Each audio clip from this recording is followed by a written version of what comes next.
And up next is Action TV.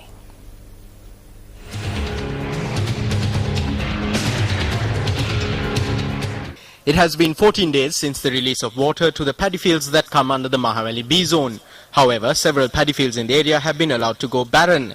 According to a decision that was taken at a farmers' meeting that was held to discuss about the Yalla season, these paddy fields should have been cultivated by tomorrow. On the 22nd of last month, Action TV revealed that farmers were facing a difficult situation as they were unable to cultivate their paddy fields. This was because the Polonnaruwa seed farm had rejected purchasing the paddy seeds of 26 farmers in the Bogaswava division, which comes under the purview of the Mahaweli B zone, who had been cultivating for over 15 years under the direct supervision of the Department of Agriculture. They said that they cannot purchase this paddy because the government had not allocated funds for this. They are asking us not to sell paddy and to keep it with us. These officers are helpless and they have told us not to visit their office either. Seed paddy is produced by the farmers living in the Bogaswava village, as the seed paddy produced at the Polonnaruwa seed farm is insufficient for the Polonnaruwa district. The seed paddy produced by these farmers should have been purchased on the 5th of April. Despite the fact that these farmers have to bear a cost of 40 rupees to produce a kilogram of seed paddy, the Polonnaruwa seed paddy farm purchases a kilogram of seed paddy at between 40 and 42 rupees. A group of farmers who had prepared their fields to cultivate for the Yalla season are now faced with a shortage of seed paddy. I am a farmer from Dimbulagala. The Mahaweli authorities are saying that paddy must be cultivated before the 5th. We prepared the land. We have to now dig the land for a second time to cultivate paddy. When we visit the farm, they say they do not have seed paddy. The Department of Agriculture, which has failed to increase the production of seed paddy, has now inconvenienced the farmers who ironically produce seed paddy. Director General of Agriculture, this is yet again over to you.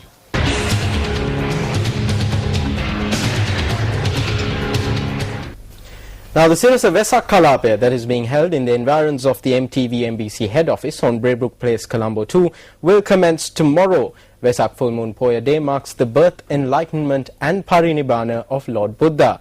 The Supreme Prelate of the Sri Lanka Amarapura Mahasangha Sabhava, the most venerable Dawdena Jnanisara Thera, is scheduled to preside over the opening ceremony of the Sirasa Vesak Kalapaya. All arrangements are in place to declare open the Sirasa Vesak Kalapaya tomorrow. It has been organized by MTV-MBC and the Capital Maharaja Organization Limited. This is the manner in which the special enclosure is being prepared, where the sacred relics of Lord Buddha's two disciples, Arahat Sarayut and Arahat Mugalan, will be placed. The sacred relics will be brought from the Maradana Agrashravaka Mahavihara in Colombo. The longest pandal in the country depicting the Himasena Jataka story is also being constructed at the Sirasa Vesak Kalapaya. Senior officials of the Capital Maharaja Organization who visited the Supreme Prelate of the Sri Lanka Amarapura Mahasangha Sabhava, the most venerable Dawdena Jnanisara Thera, today invited the Thera to the opening ceremony.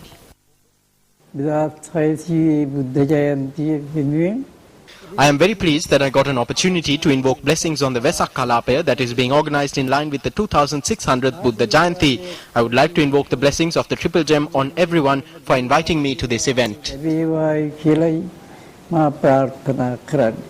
The sacred relics of the two disciples will be brought to the Sirasa Vesak Kalapaya from the Maradana Agrashravaka Mahavihara in Colombo in a special procession.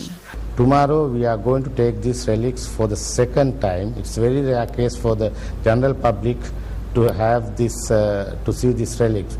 So tomorrow at 6 o'clock there will be a relics exposition at Sirasa Vesak Kalapaya. So I request all the general public to visit Sirasa Vesak Kalapaya at 6 p.m.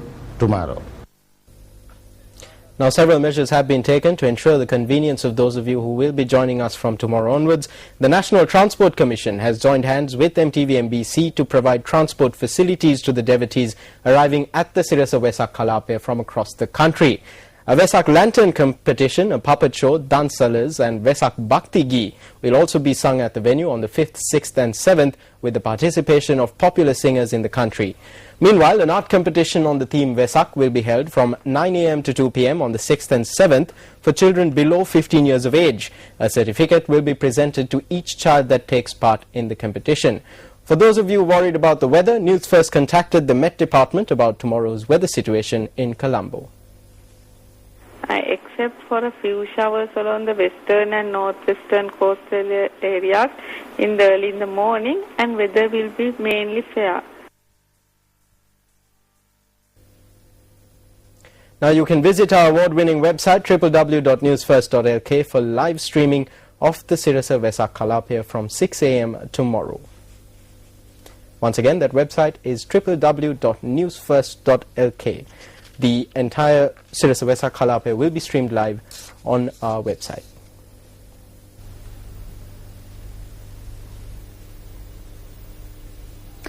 In other local news, changing a previous decision in which it granted approval for former Army Commander Sarath Fonseca to receive in-house treatment at a private hospital in Colombo, the Colombo High Court issued an order today for Fonseca to be admitted to the National Hospital in Colombo for in-house treatment. Hearings of the case against Sarath Fonseca and his former secretary, former Captain Senaka Haripriya De Silva, were taken up again today. Fonseca and his secretary have been charged with harbouring army deserters and promoting mutiny. Speaking in court today, State Counsel Damit Totawatta said that Sarath Fonseca, who had been receiving in-house treatment at a private hospital, was now in much better health.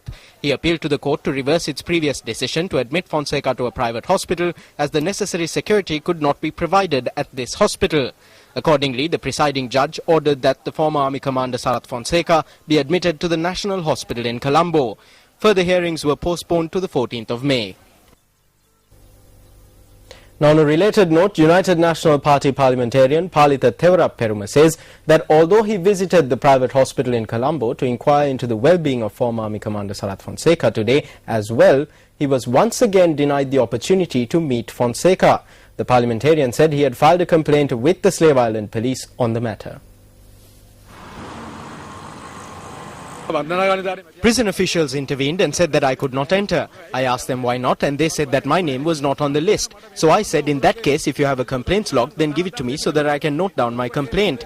Then they said that they could not give me the book and that the book was only given to those who have visited General Sarath Fonseca. MP Dayasiri Jayasekara had also been to visit General Sarath Fonseca, but they did not allow me to visit him. I made a written complaint against the Prisons Department stating that this is unfair and that it is a violation of the privileges of a Member of Parliament. Deputy Leader of the United National Party, Sajith Premadasa, says that it is his aim to construct pagodas at 1,000 temples that do not have pagodas. The pinnacle of the pagoda that was constructed at the Ambalanthura Chitragala Prabodharama under the Sasunatarana program was unveiled today. The function was held under the auspices of Deputy Leader of the United National Party, Sajith Premadasa.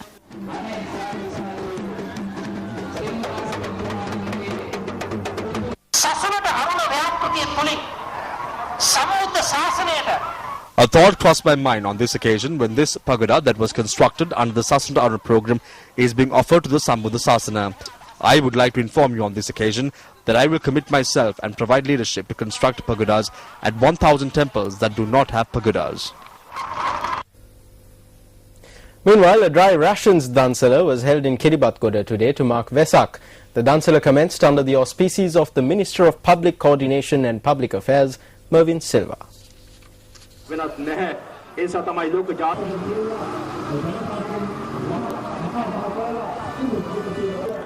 The Dansala was organized by a group including the business community in the Kiribathgoda town.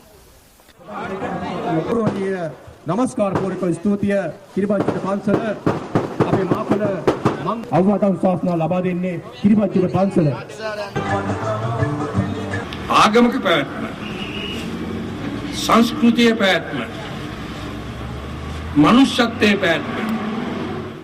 The continuity of religion and culture is in the hands of these journalists when you leave aside the Mahasangha. Be it mass media or electronic media, it is in the hands of the owners of media institutions and journalists.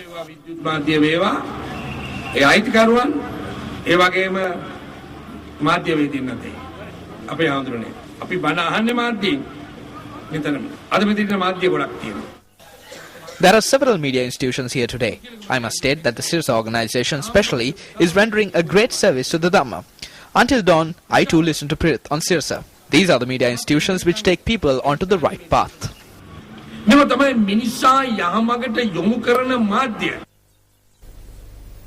2 army personnel were killed in a shooting incident in Jaffna today.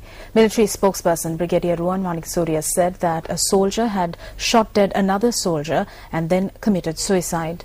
The incident had taken place at 7 a.m. today at an army checkpoint in close proximity to the Nagaviharaya. The military spokesperson added that a personal dispute may have led to the incident.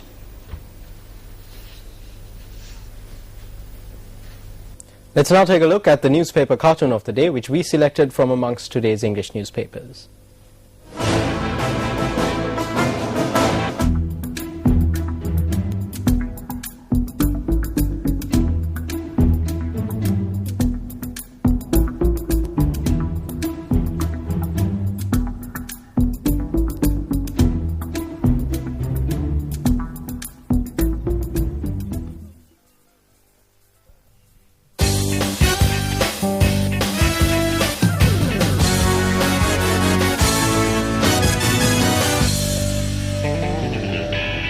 Good evening and welcome to Sports First with me, Kaushi Vijayasekar. First up in some rugby news, St. Peter's College Bambalapitiya beat St. Joseph's College Colombo in the Inter-School A Division Rugby League match, while Trinity College Kandy beat St. Thomas College Mount Lavinia to retain the Canon de Sarum Shield. St. Peter's College Bambalapitiya took on St. Joseph's College Colombo in the Inter-School A Division League Rugby match at St. Peter's College grounds. St. Joseph's College led the first half 14 points to 7. However, the Patriots staged a spirited comeback to score 29 points in the second half, while the Josephians managed only 10 points, and the final scores read 36 points to 24 in favour of St. Peter's College. Meanwhile, Trinity College Kandy took on St. Thomas's College Mount Lavinia for the Canon de Sarum Trophy at the Palakali Stadium in Kandy. The Thomians led the first half 21 points to 19. However, the lads from Kandy scored another 31 points in the second half, while preventing the Thomians from scoring to win the match 50 points to 21 and retain the shield. The Asian Athletic Grand Prix will grant the Sri Lankan athletes another chance to grab a spot at the London Olympics. The Grand Prix consists of 3 phases.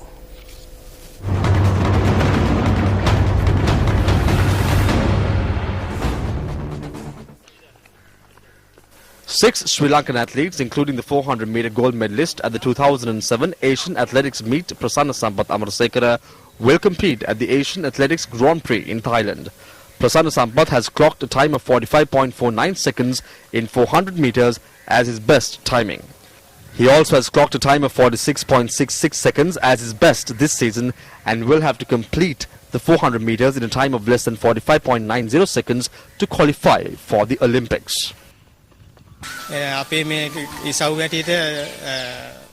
We need to train with a lot of commitment. What affects me the most is my injury, which halted my training, but it will not hold me back. Chandrika Subhashani, who clocked a time of 52.36 seconds in 2008, will represent Sri Lanka in the 400 meters event at the Grand Prix. Chandrika, who clocked a best of 52.52 seconds this season, will have to complete her run in a time of less than 52.35 seconds to secure an Olympic berth. To qualify for the Olympics, I need to beat my best timing by another 200th of a second. I expect to do my best at the Asian Grand Prix to surpass the Olympic qualification level.